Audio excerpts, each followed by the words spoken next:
Hey guys, I'm Lauren from My Something Beautiful Life, and it has been a hot minute since I did a video. What was supposed to be a February planner update has kind of turned into a March planner update, even though it all kind of encompasses what happened in February too. So we're just going to kind of combine them and go with it. As per usual for me at the beginning of the year, my planners are just kind of a hot mess right now. It is starting to get better. There's light at the end of the tunnel at this point. I'm starting to find things that are clicking, and so that's really good. But I wanted to come on here and update you all on what's been going on and where I stand with my planners right now and kind of why. So if you watched my update in January, then you heard me talk about this planner. This is the Productivity Planner, or sometimes it's called the Companion Planner from Erin Condren. And I was definitely overwhelmed in January, and so I started using this kind of just a way to go back to the basics. And some of it worked really well, some of it was kind of pointless, like the habit tracking. Yeah, that didn't go very far at all. But pages like this actually really helped me in what I'm doing now. Just being able to break it all down like this was kind of the catalyst that I needed to help me understand what I actually need in my planner. And then right here you can see I just have a little project list that I started. That didn't go very far either, but it was nice to write it down. So that's pretty much what's here. I mean, the calendar was great. I used that quite a bit.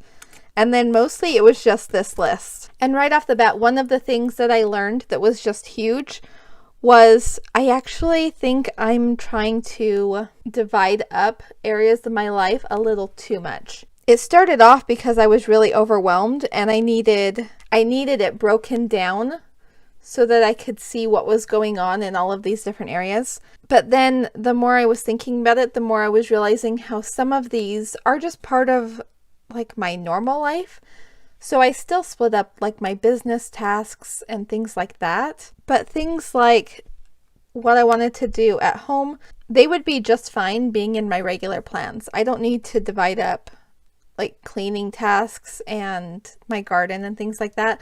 That can, I mean, I'll probably definitely still have a list of things I want to do in the garden just so I don't forget things. But it doesn't need to be separate from what I'm just doing normally, if that makes any sense at all. So this planner itself didn't go very far, but what I learned from it was really, really helpful in what I decided to do next.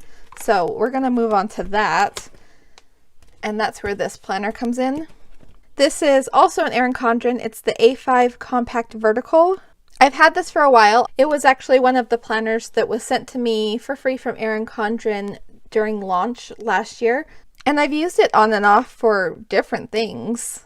I've kind of changed up how I've used it. And to be honest, I really was struggling with the compact vertical layout for a while. In fact, it's only been a few days and I realized that this is actually kind of working for me and I kind of like it. So I think I just needed some time to kind of get into a groove with it, but it's actually going really well right now. So I have my monthly calendar, and then going back to what was in this book over here, I took those divided out lists and I just put them on one of the notes pages in the month. I had good intentions to use this page and I just never ended up filling any of it out, except for a few of my goals up here. I even had things I was planning to put on here and I don't even remember what they are anymore. But I transferred this list over and that was just kind of the start of it. And so that was really helpful having it in here, knowing where I could find it. And then I just went back to weekly planning. I set up this full week and then I immediately got sick and was sick for about 2 weeks, which is part of the reason why it's been so long since I did a video. But now I've actually found a way where this is pretty much working for me. And it was really nice to actually have everything in a place where I knew where to find it. I've got April set up, or started to get set up here, since that's like coming up really fast. And I'll probably do that list thing again. Oh, not here, not on this page. I will do it right here. But I've actually been using it more as like a reference list than like an actual to-do list, because a lot of these things are things that are repetitive. They will happen over and over again. And so it's not really something I can just cross off the list. Some of them are, and I did, but a lot of them are things that will be repeated. And so I'm kind of using it just more like a reference list. And so it's been working really well, but I really like having it there. And so I probably will duplicate that again in April. So that's pretty much what I have in here. I've just been using it for a few weeks and I do really like it. I think it's going to work really well. It's not the perfect system. In fact, I'll show you some of the other things that I'm doing that kind of fill in some of the blanks. But mostly just having like my monthly calendar and my weekly plans all in the same place. My brain has just been much happier just knowing where to find things. And so regardless of what system I use in the future, one of the most important things that I've learned is that I just need to know where something is so that, for one, I don't have to decide where I'm going to put it each time I need to write something down, and two, where to find it again when I need it. I'm not going to say that this is the final version, but I'm learning a lot of things, and for the first time in probably, I don't know, I want to say a year, but I know I've had some little periods in between that were where I was doing okay towards the end of last year. I kind of had a system down, but I've been really struggling with planners for like the past year. I know I've said it before, but there were a lot of things that were kind of big changes in my schedule. And so learning how to accommodate for those has just been a bigger struggle than I anticipated. So here is the weekly planner that I've been using currently. And yeah, I'm happy with it at this point. Okay, so the next thing that I wanted to kind of talk about kind of goes along with what I was just saying about knowing where to put things. If you haven't seen this before, this is my bullet journal from Filofax. I've been using this one on and off for a few years. Every time I need a bullet journal style planner, I go back to this and then I just use it until I don't feel the need for that style anymore. So basically I'm just switching back and forth into this. So I did actually bring it back for a little bit, and I started to just use it to write down anything that I thought of that I needed to do that I was worried I was going to forget. I started it in this, but now I've actually transitioned over to my A5 Filofax. And so I mean, this is a really rough setup, and I'm pretty much only using one little section of it. So I have this little inbox section with a bunch of various types of notepaper. All these ones in particular are from Erin Condren, but I do have some more in the back of this that aren't. Basically, it's just notepaper.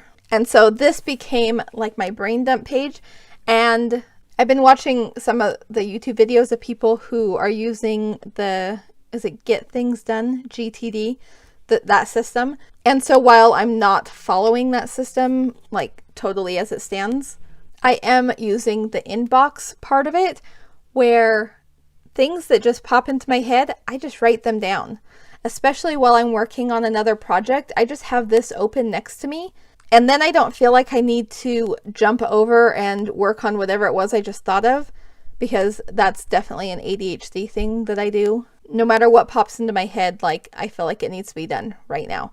And so instead of switching tasks over and over again and not actually finishing anything, I've started just writing things down. Then I can work on one project until it's finished.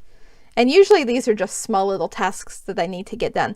Like I had a problem with one of my websites. I was getting this weird error. And so I sat there on chat for a couple of hours yesterday trying to get it all fixed. And while I was doing that, I kept thinking of other things that I needed to do, or I would see an email while I was waiting for the chat agent to reply. And so anything I thought of while I was sitting there, I did actually have one little side project that I was working on in the time gaps. But instead of jumping around from task to task, I just started writing everything down, and it was so nice. Like I could feel the stress just being lifted off by just writing it down and not trying to multitask and do like 10 different things at once. And I'm not exaggerating when I say 10 different things. Like that's how fast my mental to-do list works. It can think of things just instantaneously, and my brain just is like, okay, well, we have to go do that right now.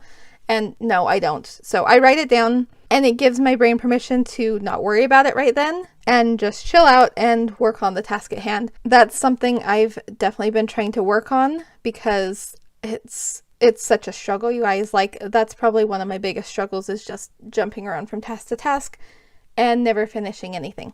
So I've been kind of using this as just like a brain dump list, and anything I can think of, I put in here. So it's not even things that I need to do, it's just things I want to remember. So like curtains and stained wood table block, that was just an idea that I was just trying to remember so I wouldn't forget. So even little things like that. But I am definitely loving this too.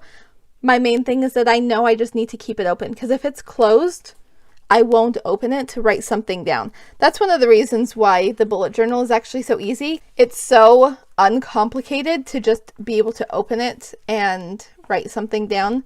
This one is a little bit more complicated, but there's a reason why I'm using this, and I'll go into more of that later because I'm not really sure how that's going to play out yet at this point. So we'll see, but I'm trying to get used to using a ring binder, so we'll see how that goes. And then I have one more little fun thing I wanted to show you. I'm gonna move some of these out of the way. And this is my Moxie Life Planner. I'll be honest, I haven't been great with trying to set my new goals. One of the reasons I wasn't using this very much was because I just wasn't enjoying the horizontal layout. I just couldn't get into it, like it wasn't working for me. And I was talking to my mom a few days ago, and we were actually at Hobby Lobby and we were looking at some of the planners that they have there. And she was telling me how she wished that she had gotten the horizontal instead of the vertical. And I said, that's funny that you should mention that, because I've actually been wishing I had gotten the vertical instead of the horizontal. So, being the industrious and creative people that we are, we uncoiled our Moxie Life planners. And as of April, I have a vertical layout in mine, and she has a horizontal layout in hers. Now, if we go back to the beginning, like, if I can actually find a weekly one. There we go. I still have the old horizontal pages through March. We just switched from April on. And now I have vertical. So again, I'm not really sure how this is going to play out into my whole planning routine, because I'm also really liking the compact vertical, and so I don't know if I'm going to switch over. I really do want to get back to doing my goals in here. Honestly, I just haven't been setting goals. I haven't been paying attention to them. I think it's kind of a survival mode thing, especially being sick and all of that. I just couldn't even fathom trying to set goals and holding myself up to expectations like that at this point. But I feel like I'm starting to, I don't know, feel normal again. And so I do really want to go back to setting my goals. Hopefully this is something that you will see more of in the future. So that's an overview of what my planning looks like right now. It's pretty bare bones minimum at this point. I do still have things like my budget planner and my content planner. Those are fine. They're just kind of the background ones that I don't share as much. Not for any reason in particular. It's almost like the squeaky wheel gets the grease kind of a thing. This is where my problem has been lately, and so this is what I just feel the need to share the updates on.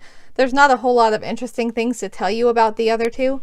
They're kind of there, they're kind of the same. I would like to do an updated budget planner flip through for you once I still get the printables in it that I haven't put in yet. But as of right now, it's functioning how it is. There's just a little bit more that I'd want to do with it. Once I get that taken care of, I will come back and show you an updated video on that too. One thing I do love about using a ring system is that I could actually put like a month of my budget in here if I needed to, if I wanted to keep it all together. So that is one of the perks of doing it. I actually had someone comment on, I think it was the last update video, and I don't remember the full comment, so I apologize, but it was something to the extent of, I should try using a rings planner because I can put everything all in one. At the time I wasn't too hopeful about that idea because I've used rings before, and I just don't stick with them very well.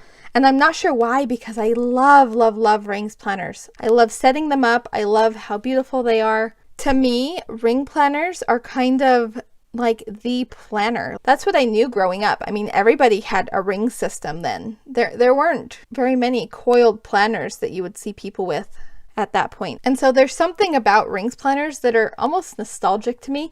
I just really love them. And this one's so pretty. In fact, you may remember, I think I told you I switched my budget planner into this Filofax. Yeah, I put it back into the EC Agenda, which is another perk of the rings planners. I love that it makes it so easy to change anything about them. We'll see where that goes. I'm not making any promises either way. This is definitely always a work in progress. But with each little change that I make, I learn things. I learn about myself. I learn about what I need for planning. And one of the major things I've learned is that the more simple I keep it, the better I do with it, and the less stress it causes me, which is crucial, especially right now, but definitely always. So anyway, thank you so much for watching. I hope you enjoyed this video. I hope that it was helpful in some way. If you have any questions or comments, feel free to leave them in the comments below. And I would love it if you considered subscribing if you want to see more planner videos.